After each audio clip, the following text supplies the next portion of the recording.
رائے صاحب یہ بتائیں کہ یہ تو ہمیں پتہ چل گیا کہ نوانی صاحب جو ہیں وہ پنجاب اسمبلی میں جہانگیر ترین گروپ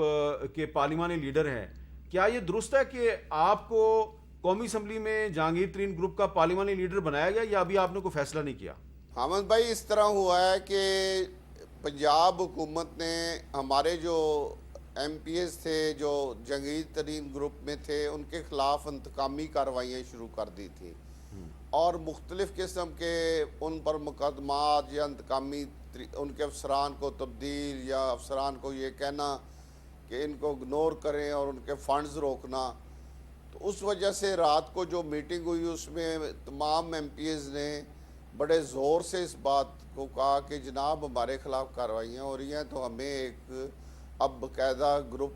بنانا چاہیے, اعلان کرنا چاہیے. گروپ تو ہم 3 مہینے سے اکٹھے ہیں اور ہمیں اپنے پارلیمانی لیڈر مقرر کرنے چاہیے جو جا کے ہماری بات اسمبلی کے اندر کر سکیں اور ہم ان کے پیچھے کھڑے ہو سکیں.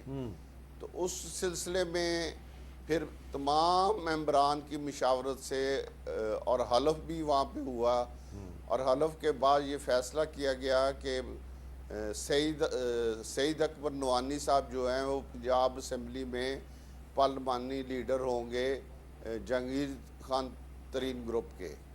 جہاں تک وفاقی حکومت کا ہے تو وہاں پہ ابھی ہم نے اس کو پینڈنگ کیا ہے کہ ابھی دیکھتے ہیں, کیونکہ وفاق کی طرف سے جب ہم عمران خان صاحب کو ملے تھے تو انہوں نے ہمیں جو یقین دہانیاں کرائی تھیں ان پر عمل ہو رہا ہے. اور علی ظفر صاحب انکوائری کر رہے ہیں, اسی طرح ایف آئی آر بھی انکوائری کر رہی ہے اور ہماری بات کو سنا جا رہا ہے. علی ظفر صاحب بھی بات کو سن رہے ہیں بڑی توجہ کے ساتھ. بڑی طویل ان کی میٹنگز ہوئی ہیں جہانگیر خان ترین کے لوگوں سے, ان کے وکلاء سے, ان کے جو آڈٹ کے لوگ ہیں ان سے. تو اس وجہ سے میں سمجھتا ہوں کہ ہم وفاق کی طرف سے تو اس وقت ہمیں کوئی پرابلم نہیں آ رہی, لیکن صوبے کی طرف سے ہمیں پرابلم آ رہی تھی, اس وجہ سے پھر یہ اقدام اٹھانا پڑا. آپ یہ تصدیق کر رہے ہیں راجہ صاحب کہ آپ قومی اسمبلی میں جہانگیر ترین گروپ کے ابھی تک پارلیمانی لیڈر نہیں مقرر ہوئے؟ نہ ہی کوئی گروپ تو ہے لیکن پارلیمانی لیڈر اس کا کوئی نہیں ہے,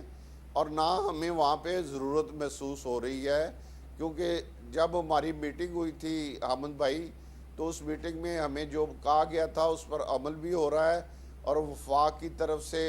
ہم جو ممبران قومی اسمبلی ہیں ہمیں کسی قسم کی کوئی مشکلات نہیں ہیں. حالانکہ شہزاد اکبر صاحب نے 1-2 دفعہ کوشش کی لیکن وہ اس کوشش میں ناکام ہوئے. اس وجہ سے ہم نے وفاق میں فی الحال ہم کوئی اس قسم کا گروپ یا پارلیمانی لیڈر نہیں بنا رہے. صوبائی اسمبلی میں ہم نے, کیونکہ صوبے کی میں اس طرح کی حرکات ہو رہی تھی جس کی وجہ سے مجبوری سے پھر ہمیں یہ اپنا پارلیمانی لیڈر مقرر کرنا پڑا ہے, اور وہ انشاءاللہ جمعے والے دن اپنے خطاب میں جو جو زیادتیاں یا محسوس کی جا رہی ہیں ان پر اب بھرپور طریقے سے اپنا اظہار خیال کریں. تو آپ یہ کہہ رہے ہیں کہ آپ وزیر اعظم عمران خان کے خلاف کوئی آپ کا شکوہ شکایت نہیں ہے, نہ ہی آپ وفاقی حکومت سے لڑائی کر رہے ہیں. آپ کا ٹارگٹ جو ہے وہ صرف پنجاب حکومت ہے, عثمان بزدار ہے, اور صرف آپ کا شکوہ شکایت عثمان بزدار کے ساتھ ہے. جی بالکل بالکل آپ نے درست کہا. عمران خان صاحب نے جب ہماری میٹنگ ہوئی تھی تو انہوں نے کہا تھا کہ نہ وفاق سے نہ صوبے سے کسی قسم کی کوئی انتقامی کارروائی نہیں ہوگی, آپ پی ٹی آئی کا حصہ ہیں, جہانگیر خان میرا دوست ہے, انصاف ہوگا, میں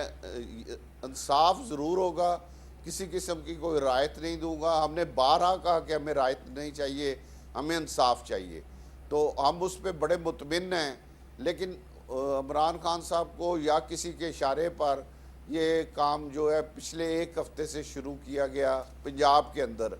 اور مجھے نہیں سمجھ آ رہی کہ جب وزیر اعظم پاکستان خود یہ اس چیز کی انشورنس دے رہے تھے کہ آپ کے خلاف آپ پی ٹی آئی کا حصہ ہیں, گروپ بنانا کوئی بری بات نہیں, یہ ان کے الفاظ ہیں جو میں کہہ رہا ہوں. اگر آپ نے گروپ بنایا تو کوئی ایسی بات نہیں, آپ پی ٹی آئی کا حصہ ہیں, پی ٹی آئی میں ہیں. انہوں نے ہمیں یہاں تک بھی کہا تھا کہ آپ میڈیا پہ ابھی جانا ذرا پلیز اس کو سلو کر دیں. اچھا. تو اس دن کے بعد کل تک ہم نے میڈیا پہ جانا. آپ نے دیکھا کہ میں کسی جگہ میڈیا پہ نہیں آیا عمران خان صاحب کے حکم کے تحت. لیکن جب کل ہمارے ایم پیز نے کہا جی کہ ہمارے خلاف پنجاب حکومت نے اب انتقامی کارروائیاں شروع کر دی ہیں, ہمارے افسران کو تبدیل کیا جا رہا ہے, ہمارے فنڈز روکے جا رہے ہیں, ہمارے دوستوں لوگوں پہ پرچے درج کیے جا رہے ہیں, تو اس کے بعد پھر ہم نے یہ پارلیمانی لیڈر بھی مقرر کیا, ایک 3 رکنی کمیٹی بھی قائم کی, اور وہ اب پنجاب کے معاملات کو دیکھے گی. جہاں تک وفاق کا تعلق ہے, ابھی تک ہمیں اس سے کوئی شکایت نہیں ہے. عمران خان صاحب نے جو ہم سے وعدہ کیا تھا وفاق کی حد تک وہ وعدہ پورا ہے. آپ بار بار کہہ رہے ہیں وفاق کے ساتھ آپ کی ابھی تک کوئی لڑائی نہیں ہے, تو اس کا مطلب ہم یہ لیں کہ جو اب کچھ ہفتوں میں بجٹ اجلاس شروع ہونے والا ہے قومی اسمبلی میں, تو اس بجٹ اجلاس میں آپ حکومت کو کوئی ٹف ٹائم نہیں دیں, کیونکہ میڈیا میں تو کل سے جب سے آپ کا اجلاس ہوا ہے لاہور میں, بڑے تبصرے ہو رہے ہیں کہ جناب وفاقی حکومت کے لیے اور پنجاب حکومت کے لیے بڑی مشکلات پیدا ہو گئی ہیں. تو آپ کہہ رہے ہیں کہ آپ وفاق کے لیے کوئی خطرہ پیدا نہیں کریں گے, کوئی پرابلم پیدا نہیں کریں گے, اور بجٹ اجلاس میں بھی آپ کوئی ٹف ٹائم نہیں دیں گے حکومت کو. ابھی دیکھیں 1 مہینہ پڑا ہے حامد بھائی, اگر تو 1 مہینے میں حالات جو موجودہ ہیں نارمل اسی طرح رکھے گئے, کیونکہ سازشی لوگ جو ہیں وہ انہوں نے پنجاب میں بھی آ کے چھیڑخانی شروع کی, اور اگر وہ وفاق میں بھی کریں گے تو پھر جس طرح کا پنجاب میں جواب آپ نے دیکھا ہے, پھر وہ وفاق سے بھی اسی طرح کا جواب ان کو ملے گا, اور وفاق میں بھی پھر ہم مجبور ہو کے اپنا پارلیمانی لیڈر بھی بنائیں گے اور آگے قدم اٹھانے پہ مجبور ہوں گے. میں پھر ایک دفعہ آپ میرے بھائیوں کی طرح ہیں, میں ریکویسٹ کرتا ہوں عمران خان صاحب سے کہ ان سازشی لوگوں سے بچے. یہ سازشی لوگ خرابی پیدا کرنے کی کوشش کر رہے ہیں, جو کہ طریق انصاف کے لیے, وزیر اعظم پاکستان کے لیے اچھی نہیں ہے. اس سے بچنا جو ہے, اس میں طریق انصاف کی بھی بہتری ہے اور عمران خان صاحب کی بھی بہتری ہے.